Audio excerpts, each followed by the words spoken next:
안녕하세요. 정령부를 맡고 있는 심상익 목사입니다.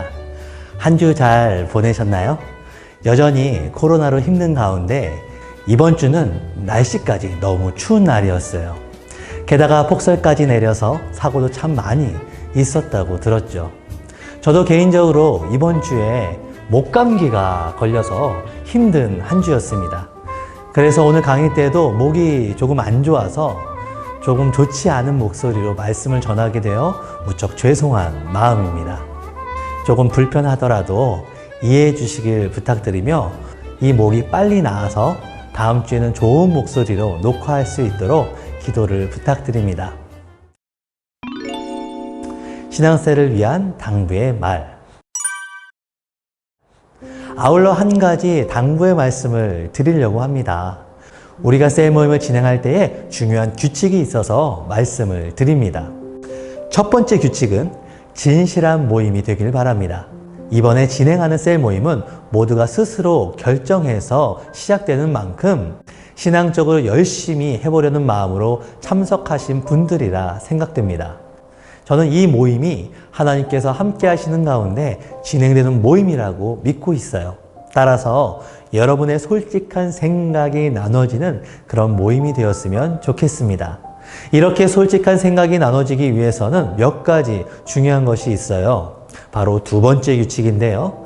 서로의 생각을 나눈 바를 이 모임 외에 다른 사람에게 말해서는 안 된다는 점이에요. 그래야 모두가 서로를 신뢰하고 모임 가운데 자신의 생각을 솔직하게 말할 수 있을 겁니다. 또한 세 번째 규칙으로는 서로의 생각에 대해서 옳고 그름으로 판단하는 시간이 되지 않았으면 좋겠습니다. 그 사람의 생각에 대해서 존중해주는 마음으로 함께 임해 주시길 부탁드려요.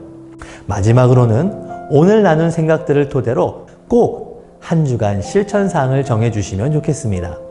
오늘의 생각이 그저 생각으로 끝나지 않고 삶의 변화로 이어지기 위해서는 반드시 삶 속에서 실천해야 합니다. 아주 작은 것이라도 좋아요.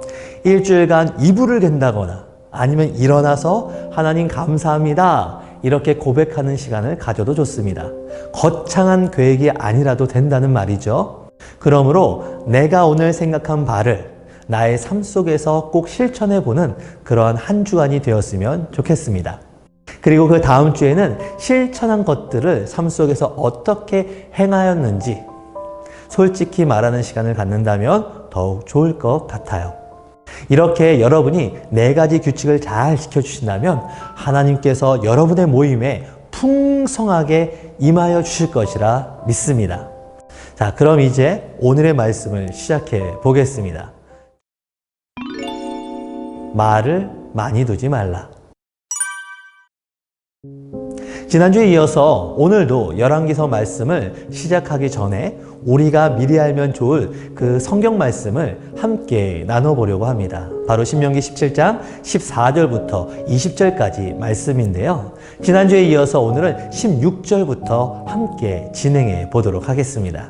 16절부터 20절까지의 말씀은 하나님과 백성에게 선택된 왕이 그 나라를 어떻게 다스려야 할지 하나님의 리더십 지침에 대해서 말하고 있습니다. 즉 왕이 된 사람이 어떤 규칙을 지켜야 하는지 말씀하고 있는 거죠. 16절의 말씀을 보면 그 첫 번째로 말을 많이 두지 말라 라고 말씀합니다. 여기서 말이라는 것은요, 단순히 살아있는 말을, 그 동물적인 의미를 넘어서는 단어입니다. 말은 당시의 최첨단 무기였어요. 당시 전쟁에서 가장 핵심 전력이 무엇이었냐면 바로 기마병이었거든요. 말은 한 나라의 군사적인 힘을 대표하는 것이라 할 수 있겠습니다. 즉 말이 많을수록 그 나라의 군사력이 강력하다라는 뜻이죠. 그런데 하나님께서 의외로 말을 많이 두지 말라라고 하시는 겁니다. 나라를 지키기 위해서는 군사적 수단이 무척 중요하잖아요. 그럼에도 하나님께서 말을 많이 두지 말 것을 말씀하시는 거죠. 왜냐하면 군사력에 너무 마음을 두다 보면 하나님보다 그 군사력에 더욱 의지하기 때문입니다. 세상의 왕들은 이 군사력에 마음을 참 많이 두었답니다. 그 결과 엄청난 폭력을 자행하는 왕이 되고 말았죠. 지금도 수많은 나라 가운데 독재를 행하는 나라들이 종종 볼 수가 있는데요. 이 독재자의 대부분은 자신의 군사력을 바탕으로 그 나라를 폭력으로 다스리고 있다는 점이에요. 나라가 존재하는 이유가 백성이 행복해지기 위해서가 아니라 자신이 나라를 다스리는 것만을 위해서 군사력을 이용하고 있는 것이죠. 그러므로 물리적인 힘 자체가 나라를 유지하는 본질이 아님을 알 수가 있어요. 그렇다면 오늘날 우리에게 그 말이라는 것은 무엇을 의미하는 것일까요? 돈이나 부동산과 같은 물질일 수도 있고 인맥일 수도 있고 학벌일 수도 있어요. 내가 힘이라고 여기는 모든 것을 의미하는 거죠. 하나님께서 이 모든 것을 내려놓기 원하신다라는 말이에요. 내가 리더의 자리에 있을 때에 가질 수 있는 물리적인 힘, 나를 보호할 수 있는 모든 수단을 내려놓아야 합니다. 그리고 하나님의 손을 굳게 붙잡아야 해요. 인간적으로 자신을 지켜줄 수 있는 그런 수단을 많이 두게 되면 그만한 대가를 치르게 되는 법이죠. 칼로 일어선 자는 칼로 망할 것이다 라는 말이 있는 것처럼 우리는 하나님 안에서 단순하게 살아갈 필요가 있습니다. 조금은 덜 소유하고 조금은 덜 주장하면서 오직 주님만이 나의 힘이라고 고백하는 결단을 통해 우리는 하나님의 힘을 의지해서 살아가게 되는 것이죠. 또한 16절의 말씀을 보면요, 말을 많이 얻으려고 그 백성을 애굽으로 돌아가게 하지 말라라고 했어요. 애굽은 당시 세계 최강의 군마와 기마병을 보유하고 있었죠. 즉 가장 무서운 강대국이었습니다. 그러므로 병거를 들어오기 위해서는요, 자연스럽게 그 애굽과 교류를 해야만 했는데요. 이 과정에서 애굽의 잔혹하고 무서운 그 세상적인 문화도 함께 들어오게 되는 것이었어요. 그래서 하나님께서는 애굽과의 교류를 아주 철저하게 금하고 계셨죠. 이러한 점에서 우리도 기억해야 될 부분이 있습니다. 바로 애굽과의 교류는요, 지금에서 세상적 인맥과 비슷한 말이다 라고 할 수 있습니다. 이 세상적 인맥을 쌓으려고 애쓰지 말라라는 겁니다. 세상 사람들이 쌓으려고 노력하는 이 인맥이 어떤 것입니까? 바로 서로 자신의 자리를 지키기 위해서 서로를 끌어주는 세상의 방법을 말하는 거죠. 그런데 이 인맥들이 나중에는 우리의 삶의 올무가 되는 법이죠. 그래서 하나님께서는 애굽과 교류하지 말라고 하십니다. 인맥을 쌓으려고 노력하지 말라라고 하시죠. 그 지혜로운 솔로몬 왕도 하나님의 말씀을 지키지 못하고 애굽에서 말을 많이 들여온 까닭에 그 후손 때에 이르러서는 오히려 애굽에게 배신을 당하고 침략을 받게 되었죠.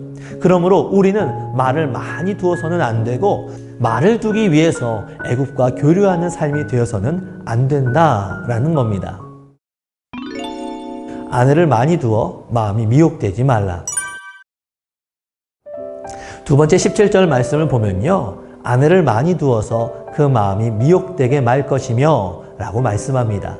이 17절의 말씀을 조금 더 직역해 보면요, 아내를 많이 두게 되면 반드시 마음이 다른 데로 현혹될 것이다 라는 뜻이에요. 권력, 돈, 성적인 관계, 이 세 가지는 항상 붙어 다니는 법입니다. 이 중 하나에 잘못 걸리게 되면 다른 두 개가 함께 붙어오게 되는 거죠. 처음에는 그것이 특권처럼 느껴집니다. 그러나 나중에는 무서운 독이 되어서 그 리더의 인생을 망가지게 만듭니다.